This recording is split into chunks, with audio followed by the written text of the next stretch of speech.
Après s'être marié, mon mari John, qui a quitté son emploi, me confie les tâches ménagères, alors qu'il ne travaille qu'à temps partiel 3 jours par semaine et que je travaille à temps plein. Pour ne rien arranger, il est avare de nos dépenses. Lorsque je lui ai reproché d'utiliser ma carte de crédit sans autorisation, il a commencé à m'ignorer. J'en ai assez. Un soir, après le dîner, j'ai essayé de lui parler. Mais John ne m'a même pas regardé et est monté dans son bureau. Déterminé à avoir une discussion, j'ai commencé à monter les escaliers lorsque j'ai entendu John au téléphone. Il semblait parler à ma belle-mère, Suzanne. Oui, maman. Sarah se comporte comme d'habitude de manière hautaine et puissante. J'en ai marre. Pourquoi ne me présentes-tu pas une jolie fille? Ce n'est pas grave, elle est folle de moi, alors même si elle l'apprend, elle ne se plaindra pas. J'avais l'impression de ne plus pouvoir respirer. À quel point me méprise-t-il? Demander à ma belle-mère de lui présenter quelqu'un d'autre? C'est impardonnable. En me mordant la lèvre, j'ai murmuré pour moi-même. Attends de voir.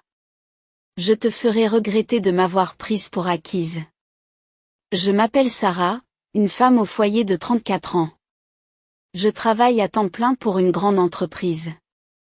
Il y a 7 ans, j'ai rencontré mon mari, John, qui a rejoint l'entreprise après avoir obtenu son diplôme universitaire. Nous nous sommes rapprochés en travaillant dans la même équipe. Malgré son caractère un peu collant, je le trouvais mignon et j'étais contente qu'il semble compter sur moi alors que je suis plus âgée. Après un certain temps de fréquentation, j'ai accepté la demande en mariage de John et nous nous sommes mariés. John avait perdu son père à l'adolescence, mais il ne semblait pas particulièrement attaché à sa mère, et nous ne voyons Suzanne qu'à l'occasion de fêtes comme Noël et Thanksgiving. Nous avons eu une vie de couple paisible, sans visite surprise de Suzanne, qui vit en dehors de l'État.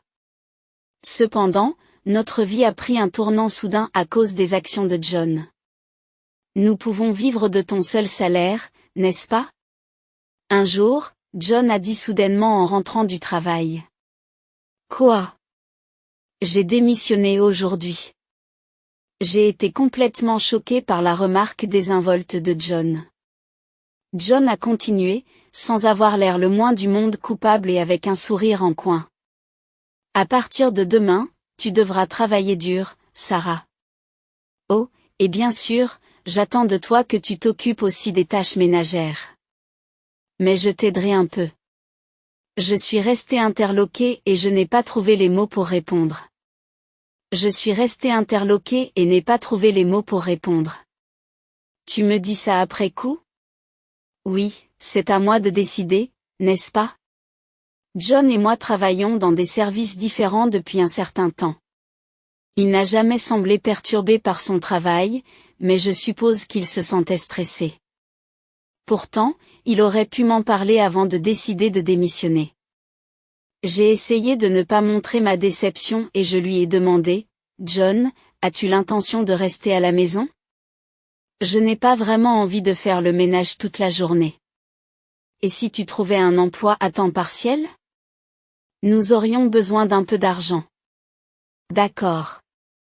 Je m'occupe des courses et des petites dépenses. Sarah, tu t'occupes des autres factures, d'accord? Oh, et une allocation de $1000 par mois serait bien. Quoi? $1000? Je me suis exclamée avec incrédulité et John a répondu comme si c'était la chose la plus normale. C'est moins cher que d'engager une femme de ménage. J'étais frustrée. Il a probablement l'intention de travailler sous mon assurance. Je n'ai jamais entendu parler de quelqu'un qui gagne $10 000 par an et reçoit une allocation mensuelle de $1000. Mais je ne voulais pas discuter et risquer une dispute, alors j'ai accepté à contre-séure. John, avec son sourire léger et charmant, était très populaire auprès des femmes. Lorsque nous nous sommes mariés, certaines collègues féminines nous enviaient, disant par exemple, pourquoi est-il avec quelqu'un de plus âgé? Ou qu'il aurait pu facilement trouver quelqu'un de plus beau. Il devait avoir des problèmes que je ne connaissais pas. Il vaut mieux qu'il change de travail plutôt que de tomber malade à cause du stress professionnel. Je n'ai qu'à travailler plus pour le couvrir. Comme il a vécu chez ses parents jusqu'à notre mariage, il est compréhensible qu'il ne soit pas doué pour les tâches ménagères. Il finira par s'y habituer et par participer aux tâches ménagères. Mais mes espoirs ont été déçus. Au début, John rinçait la vaisselle et la mettait dans le lave-vaisselle ou passait l'aspirateur, mais au bout de 6 mois, il a complètement cessé de faire les tâches ménagères. Par exemple, un jour. Après avoir travaillé tôt et fait quelques heures supplémentaires, je suis rentrée à la maison fatiguée.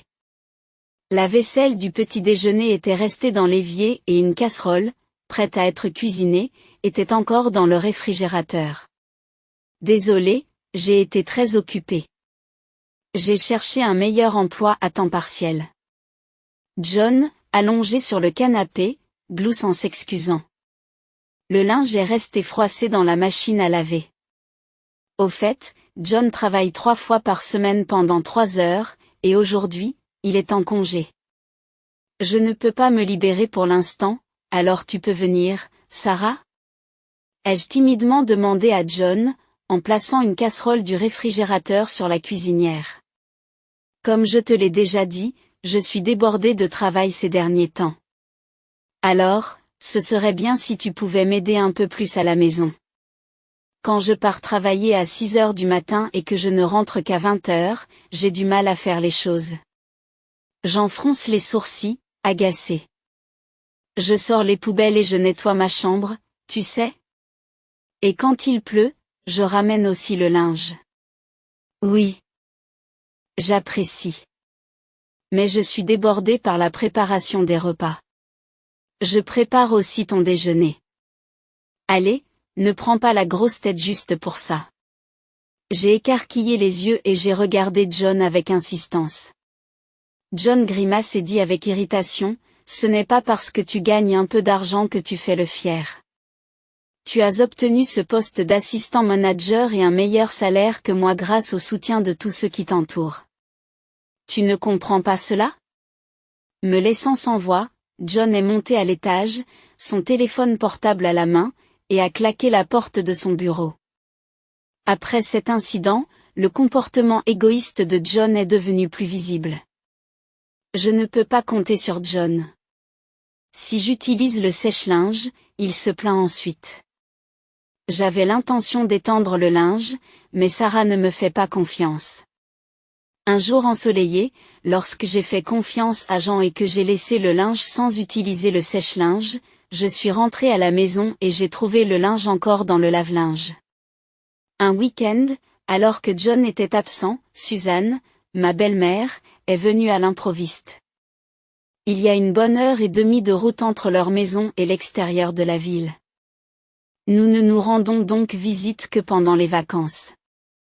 Je me souviens que Suzanne m'a grondé lorsque John a quitté la pièce pendant notre réunion prénuptiale. Pourquoi épouserait-il une femme de 4 ans son aîné? John avait tellement d'options.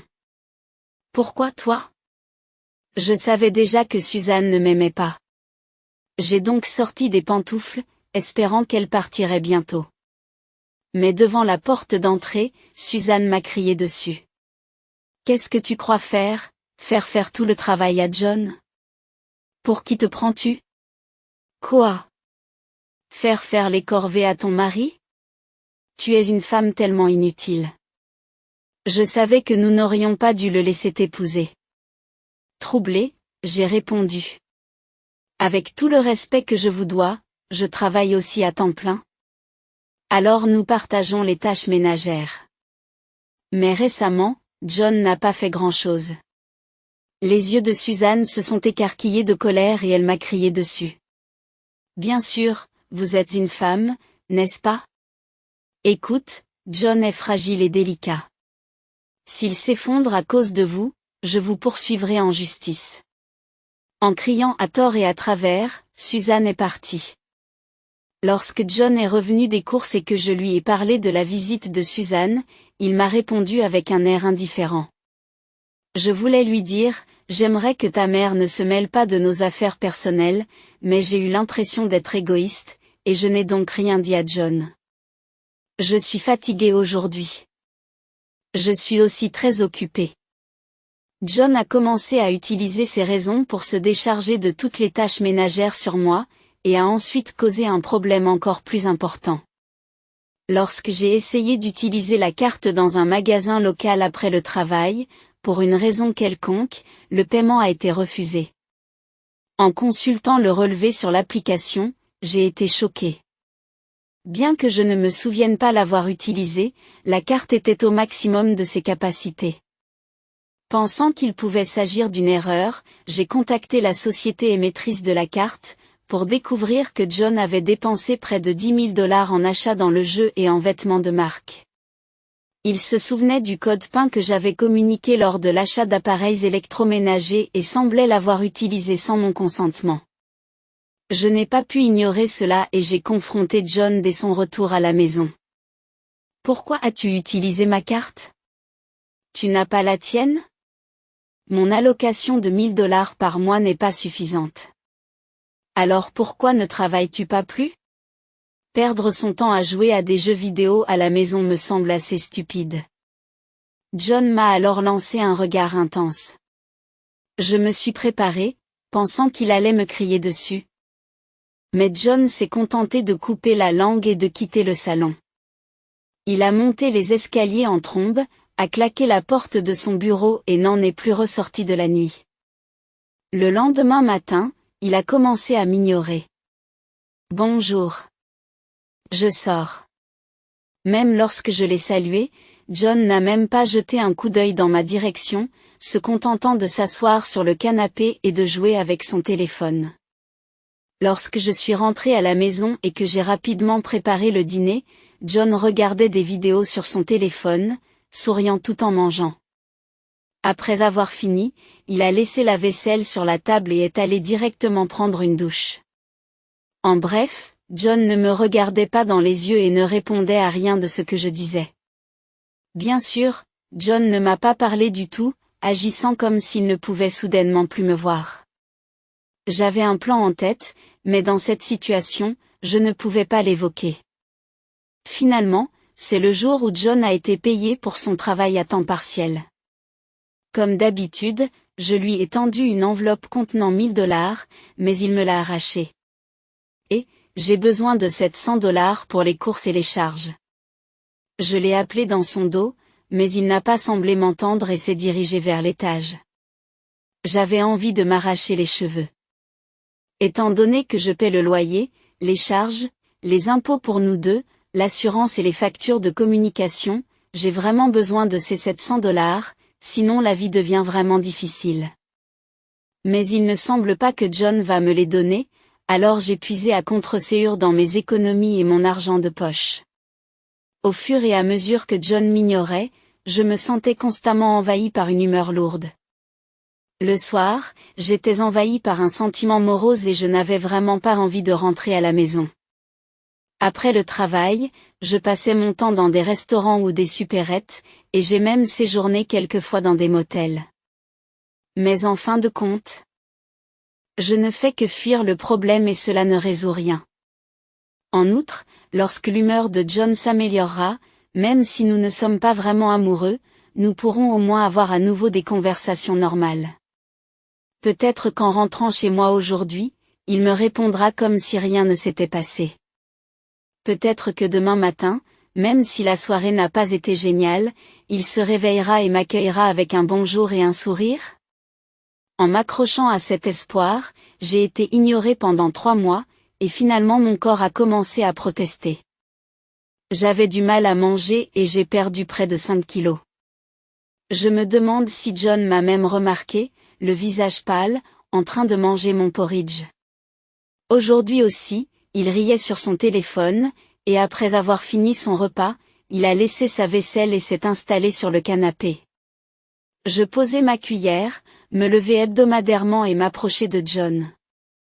D'une voix presque chuchotante, à peine audible par-dessus son rire, j'ai dit, « John, je n'en peux plus. » Peut-être agacé, John s'est levé du canapé et s'est dirigé vers son bureau à l'étage. J'ai lentement rincé la vaisselle, l'ai mise dans le lave-vaisselle, me suis essuyé les mains, l'ai mis en marche et ai quitté la cuisine. Ce n'est pas normal. Il faut que je parle à John. Demain, c'est un jour de congé, c'est donc le moment idéal pour ne pas se soucier de l'heure. En montant à l'étage, j'ai entendu la voix excitée de John. Il semblait être au téléphone avec Suzanne. Oui, maman. Sarah me donne toujours des ordres. J'en ai marre. Peux-tu me présenter une jolie fille? Ce n'est pas grave. Elle est folle de moi, alors même si elle le découvre, elle ne dira rien. J'ai eu l'impression d'avoir le vent en poupe. Il ne pense pas grand-chose de moi. Demander à ta propre mère de te présenter à une aventure? C'est impardonnable. Je me suis mordu la lèvre et j'ai murmuré intérieurement. Tu verras. Tu regretteras de m'avoir traité de la sorte. Mes sentiments pour John se sont instantanément refroidis et j'ai décidé qu'il était temps de mettre en œuvre mon plan de longue date. En attendant que John s'endorme, je n'ai pris que ma carte d'identité et j'ai quitté la maison. Cette nuit-là, je suis resté à l'hôtel.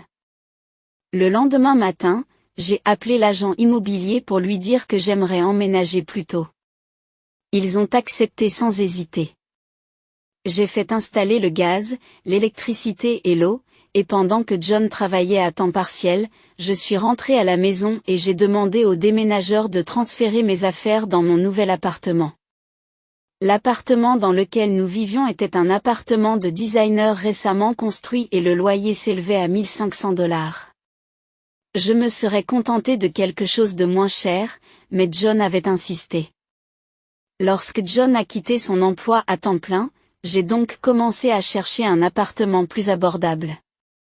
J'avais prévu d'en discuter avec John, mais comme il a commencé à m'ignorer, j'ai visité les lieux seul et je me suis préparé à déménager dès que John se serait calmé. Mais après avoir entendu notre conversation d'hier, je n'ai pas l'intention de parler à John ou à Suzanne de son nouvel appartement. À ce rythme, je vais divorcer et vivre seul. Au début, John semblait vouloir ignorer le fait que j'étais partie et il ne l'a pas contacté du tout. Mais au bout d'un mois, il a commencé à m'appeler sur mon portable, jour et nuit. Ma boîte vocale était inondée de messages désespérés de John. Sarah, où es-tu? Comment as-tu pu partir comme ça? J'ai reçu un avis de non-retrait du loyer. C'est un paiement automatique, n'est-ce pas? Tu as oublié de déposer l'argent? Transférez l'argent maintenant. Les services publics, la facture de téléphone, la voiture, l'assurance. Ils envoient tous des rappels. Transférez l'argent. Et où sont mes $1000 d'argent de poche? Tu peux partir si tu veux, mais tu dois payer ces factures. N'est-ce pas le bon sens que ce soit celui qui a l'argent qui paie? Comment suis-je censé me débrouiller avec mes $800 de revenus mensuels? Ne m'ignorez pas. Le fait est que c'est John qui a commencé à m'ignorer. Je lui ai simplement fait goûter à sa propre médecine, et je ne comprends pas pourquoi il est si en colère. Tous ces messages ne contenaient aucune excuse, juste des demandes égoïstes. Alors que je parcourais les messages, j'ai reçu un appel de Suzanne. Je ne voulais pas répondre, mais ignorer pourrait rendre les choses plus compliquées, alors j'ai appuyé à contre-séure sur le bouton d'appel. Bonjour? Sarah. Qu'est-ce qui te prend de laisser John comme ça? Une femme ne devrait pas agir de façon aussi imprudente. Rentre à la maison tout de suite. Je pousse un soupir et rétorque calmement. Je ne reviendrai pas dans cette maison. Quoi? Tu vas abandonner tes devoirs d'épouse? Qui va s'occuper de John? John a 30 ans, ce n'est pas un bambin. Il peut se débrouiller tout seul. Si vous êtes si inquiète, pourquoi ne pas emménager et vous occuper de lui, ma belle-mère? Vous avez vraiment du culot. C'est surtout John qui a agi seul. J'explique calmement, en retenant ma colère. Maintenant, il a quitté son emploi et travaille à temps partiel, seulement 3 jours par semaine. Comme son salaire a baissé, je lui ai demandé de contribuer au moins à l'alimentation et aux charges. Mais il ne le fait même pas. De plus, lorsque je lui ai reproché d'utiliser ma carte de crédit sans autorisation, il a commencé à m'ignorer. C'est pourquoi j'en ai eu assez et j'ai quitté la maison. Ma belle-mère s'est soudain tue.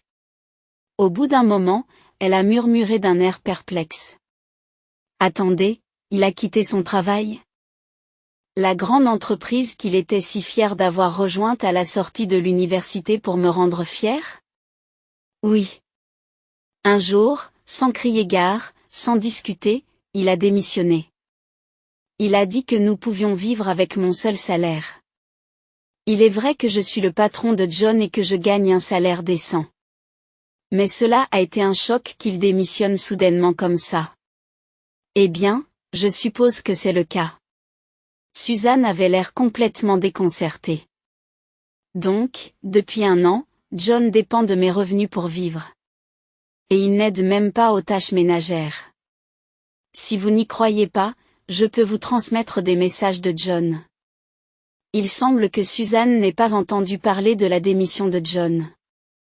Lorsque j'ai transmis à Suzanne le récent message que John lui avait envoyé, elle a expliqué à voix basse: « Je consulte John depuis le début de l'année. J'ai consulté John de temps en temps. Qu'est-ce qu'il m'a dit? Il m'a dit que même si je me tue à la tâche, que je fais des heures supplémentaires et que je travaille les week-ends, Sarah se relâche toujours, ne travaille pas beaucoup et néglige les tâches ménagères. Nous vivons avec mon salaire et elle est si arrogante. J'en ai marre, je veux m'amuser avec une jolie fille. » C'est tout le contraire de ce qui se passe. J'ai été complètement abasourdi par les mensonges de John, même à ma belle-mère. À quel point considère-t-il la vie comme acquise? Il doit se dire que ma belle-mère va me gronder et que je reviendrai. Je n'ai jamais entendu parler d'une mère qui trouve une maîtresse pour son fils. À quoi pensiez-vous, ma belle-mère? Alors que j'affrontais Suzanne d'un ton sévère, elle marmonna quelques excuses.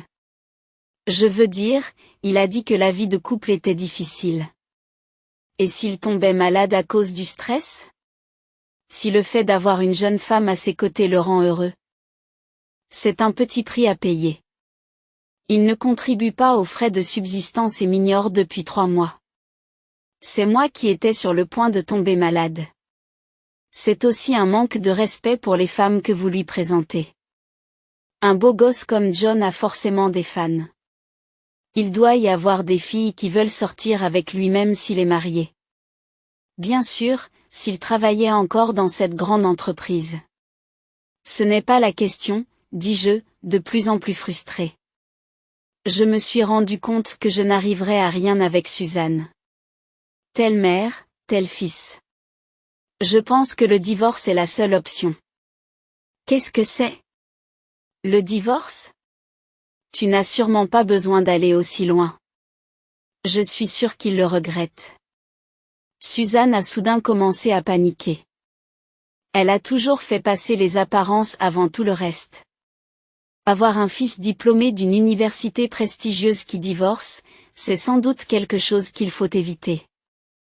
J'ai riposté. Un regret? Quel regret? Je ne suis pas le distributeur de John. S'il veut divorcer et sortir avec d'autres femmes ou gaspiller de l'argent, il est libre de le faire. Oh, Sarah, tu ne veux pas reconsidérer ta décision? Tu es tout ce qu'il a, plaide Suzanne avec désespoir. J'ai répondu froidement à cette Suzanne désespérée. Je vais engager un avocat puisque John semble hésiter à divorcer. Toute communication ultérieure devra se faire par l'intermédiaire de l'avocat. Je demanderai également une compensation pour le fait que John m'ignore et ne contribue pas à nos dépenses, ainsi que pour tous les frais non autorisés sur la carte de crédit. Je me demande si Jean peut même se permettre de payer, marmonne Suzanne comme si c'était le problème de quelqu'un d'autre. Si votre fils ne peut pas payer, les parents devront le faire, ai-je rétorqué. Je lui réponds, quoi? Alors, s'il vous plaît, faites savoir à John que je veux divorcer. Je vous remercie. Sarah, je t'en prie, reconsidère ta décision. A plaidé Suzanne. Sans l'écouter jusqu'au bout, j'ai raccroché le téléphone. Le lendemain, j'ai rapidement appelé un avocat au sujet du divorce et j'ai pris rendez-vous pour une consultation, me sentant un peu soulagée. Alors que je profitais d'une semaine de repos dans mon nouvel appartement pour défaire mes valises, mon téléphone portable a émis un nouveau message. J'aimerais bloquer les numéros de John et Suzanne, mais il se peut que je doive communiquer avec eux jusqu'à ce que le divorce soit prononcé. C'est ce que je pensais, et c'est pourquoi je n'ai bloqué aucun de leurs numéros et les ai gardés en mémoire. En vérifiant le contenu, je me suis rendu compte que le message avait été envoyé par erreur.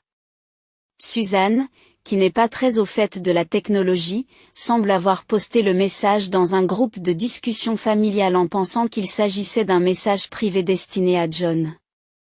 Eh bien, je me suis dit que je pourrais aussi bien le lire. John, ce n'est pas ce dont nous avons parlé. Tu m'as donné une mauvaise image, s'exclame Suzanne.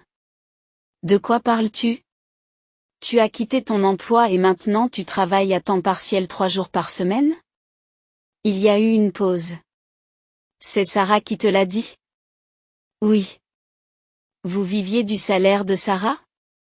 C'est gênant pour un homme de gagner moins qu'une femme, s'exclame Suzanne. Maman, ne sois pas si vieux jeu. C'est pour cela que j'ai gardé le secret, rétorque rapidement John. De nos jours, il n'y a rien de mal à être un mari au foyer si l'on travaille réellement. Mais j'ai entendu dire que tu ne travaillais que 3 jours par semaine, que tu ne faisais aucune tâche ménagère et que tu continuais à te comporter comme un grand. N'importe qui voudrait divorcer.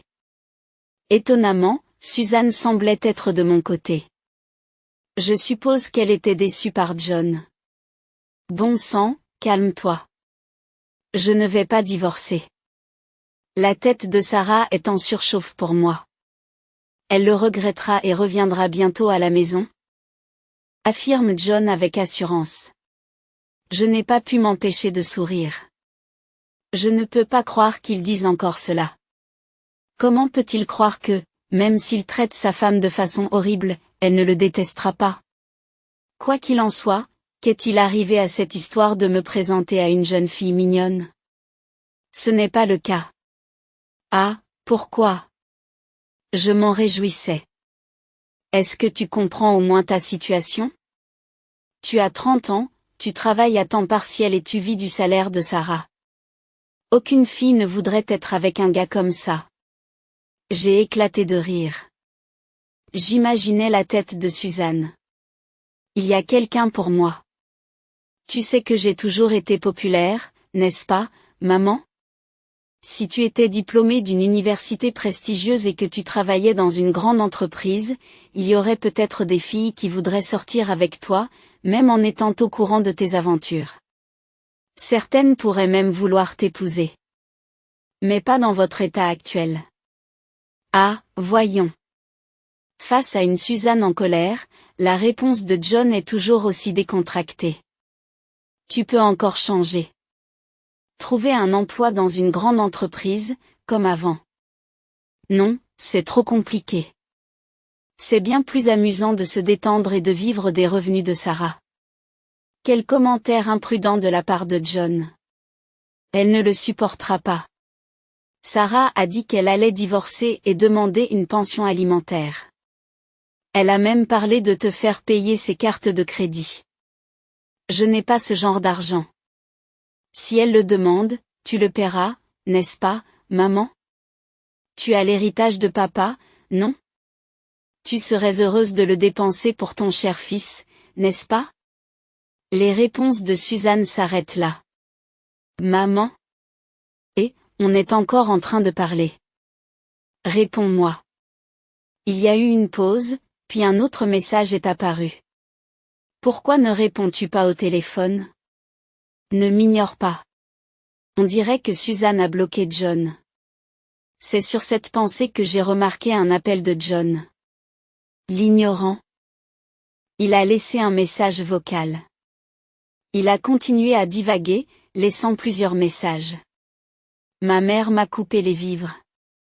Tu ne m'abandonneras pas, n'est-ce pas, Sarah? Je te pardonne de t'être enfuie, alors reviens. Tu n'es pas sérieux au sujet du divorce, n'est-ce pas? Tu fais la gueule, c'est ça? J'ai compris. Peut-être qu'on devrait juste divorcer. J'admets que j'ai fait des erreurs. Mais je ne peux pas me permettre la pension alimentaire et les dettes de carte de crédit. Je ne peux pas. Et, au fait, continue de payer le loyer et les impôts comme tu l'as toujours fait. J'ai du mal, alors aidez-moi un peu. Tu gagnes de l'argent, alors tu peux le faire pour moi, non? Et un peu d'argent de poche aussi.